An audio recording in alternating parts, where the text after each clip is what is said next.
Madame, Messieurs, bonjour, bonsoir, ça dépend de l'heure à laquelle vous allez nous suivre. Bienvenue dans cette émission Dis-moi tout. Aujourd'hui, c'est un autre jour avec des nouvelles matières que nous allons aborder dans cette émission ensemble avec vous.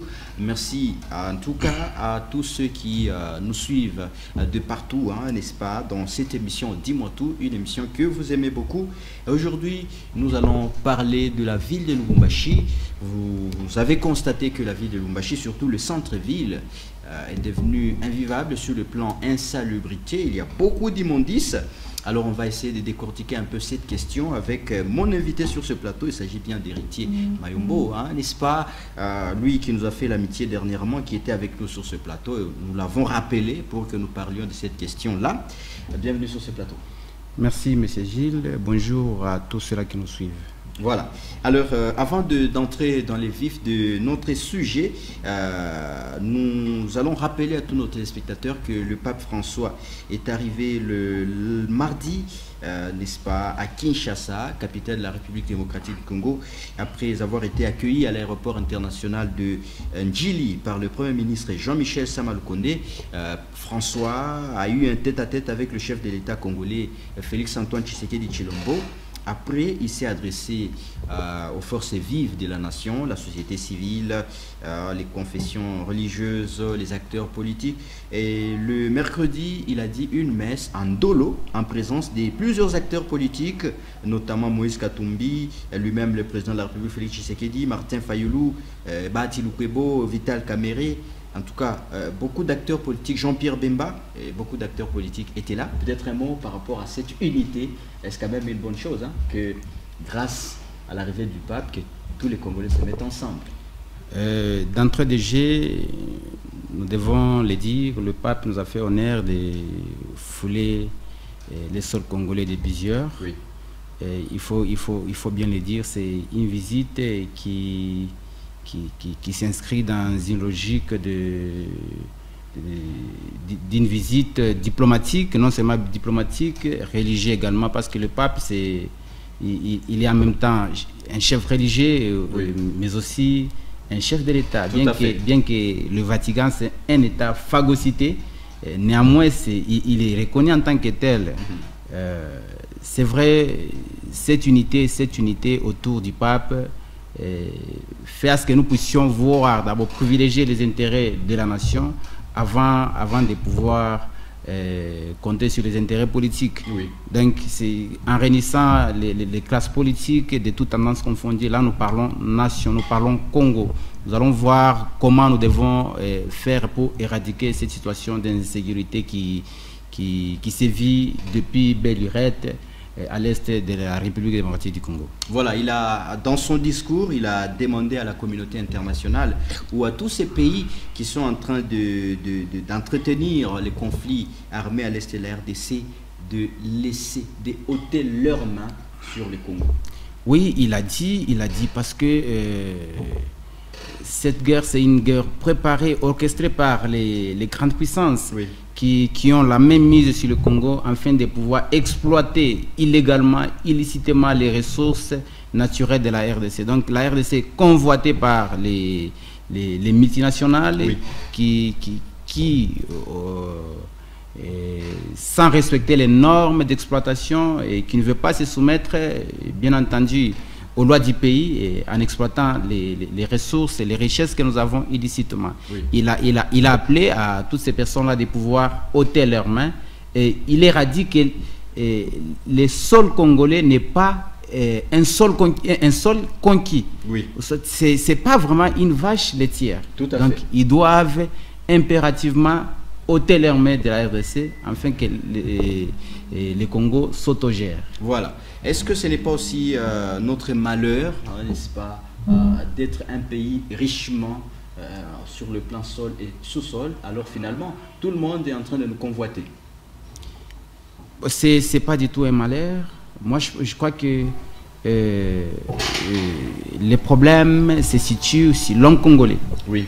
Donc, nous sommes un peuple qui est prêt à se trahir pour les intérêts égoïstes, les intérêts mesquins. Donc si on pouvait justement privilégier d'abord l'intérêt de la nation en écartant les intérêts égoïstes quelque part, et on devrait automatiquement se développer rapidement là. Oui. Parce que nous avons tendance, avec les intérêts personnels, les soifs, les envies bizarres du pouvoir, et on signe des deals n'importe comment et n'importe où, justement pour vouloir accéder au pouvoir.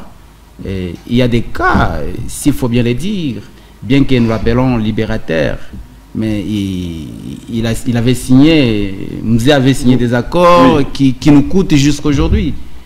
Les accords avec le pays de l'Est. Mais c'était au nom de la paix qu'il... Au nom de la paix, mais au nom de la paix, on ne pouvait pas... Les Congos restent indivisibles.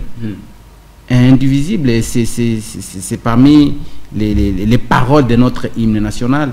Et donc, quand vous signez des accords pour céder une partie du pays, c'est pas ça, c'est pas vraiment bien.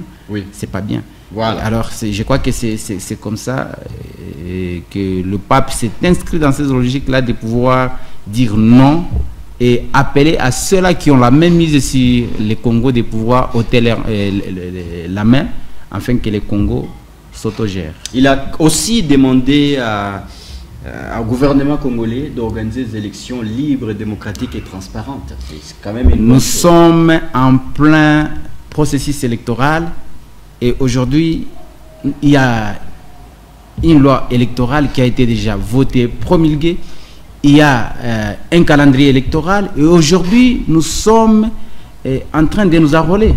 Donc, là, il n'y a même pas un problème. Il n'y a pas un problème là-dessus. Le processus électoral a été déjà lancé et nous allons y arriver. Vous croyez vraiment aux élections? Exactement, nous croyons à des élections, à l'organisation des élections libres et transparentes. Voilà, ça c'est très très important. Ouais. Alors on va entrer directement dans les vifs de la matière. Nous allons parler de cette situation qui se passe dans la ville de Lubumbashi, plus précisément au centre-ville de Lubumbashi. C'est cette question de l'insalubrité. Quand vous passez au centre-ville, vous dites que je suis vraiment dans la deuxième ville de la RDC. L'insalubrité, on n'en finira pas. On en parlera toujours. Oui. Je l'avais dit dans l'émission précédente, juste ici, je l'avais dit qu'il y a de nouvelles mises en place à la territoriale. Et ces mises en place ont vu Monsieur Martin Kazembe Choula est confié la gestion de la ville de Lubumbashi. Tout à fait. Et c'est ce jeune homme que j'ai connu depuis le campus. C'est pas un monsieur à douter, un monsieur qui a quand même une expérience et qui peut faire à ce que la ville puisse recouvrer sa robe d'antan. Pas plus longtemps que le samedi. Oui. Monsieur le maire Martin Kazembe avait lancé une opération dénommée Buchafu Nimalari. Tout à fait. Pas Buchafu Nibuloge de maire Sangouza, mais cette fois-ci Buchafu Nimalari.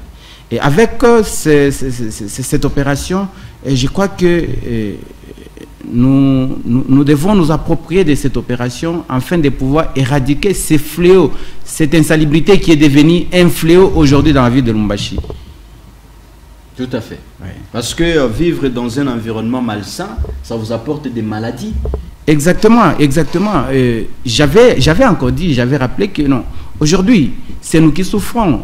Les saletés nous amènent beaucoup de différentes sortes de maladies. Il y a la fièvre typhoïde, il y a des choléras qui peuvent survenir à tout moment. Surtout que il y a la malaria. Exactement, il y a la malaria, il y a beaucoup de types de maladies qui peuvent survenir des immondices mal gérés. Et je crois, si vous observez bien, ces immondices sont causés à 80% par des déchets ménagers. Il est temps ici de spécifier les types d'immondices, même si il faut bien les gérer. Lorsque vous entassez, vous prenez les feuilles de manioc pourris, vous les mettez dans un même sac, vous prenez les boucaris dans un même sac, vous prenez des pampers dans un même sac, et par la suite, vous ne savez pas gérer ces immondices-là. C'est pour cela que nous avons du mal, même pour les brûler, c'est difficile. C'est difficile. Donc, les autres préfèrent, lorsqu'il fait sombre, ils préfèrent aller jeter ça dans la rue, à l'insu de tout le monde, jeter ça dans des caniveaux, jeter ça dans des rivières. C'est ce genre de choses-là qui fait à ce que la ville soit ingouvernable jusque-là. Oui. Mais alors, quand vous venez de dire ici que souvent c'est les ménages, 80% de ces immondices sont constitués des immondices des ménages, mais qui sont ces gens-là qui jettent là? Est-ce que c'est les habitants ou ceux qui sont au centre-ville, ou bien même ceux qui sont au parage du centre-ville qui amènent pour jeter là-bas? Il n'y a pas que les habitants du centre-ville. Oui. Il n'y a pas que ceux qui habitent le centre-ville. Je trouve qu'il y a même ceux-là qui habitent les parages du centre-ville, comme les camps Maramba, les camps Vangu, les camps assistants. Oui. Toutes ces personnes-là qui habitent les environs du centre-ville, des fois, ils font quoi? Et quand il fait sombre, ils amènent leurs déchets dans des chariots, dans des brouettes, et des fois dans des tricycles. Ils jettent ça au centre-ville. Parce que s'il faut juste le dire, les déchets du centre-ville ne peuvent pas faire à ce que le centre-ville soit tel que il est actuellement, oui. Donc je crois que les entourages là font des manigances pour jeter ces déchets là au centre-ville.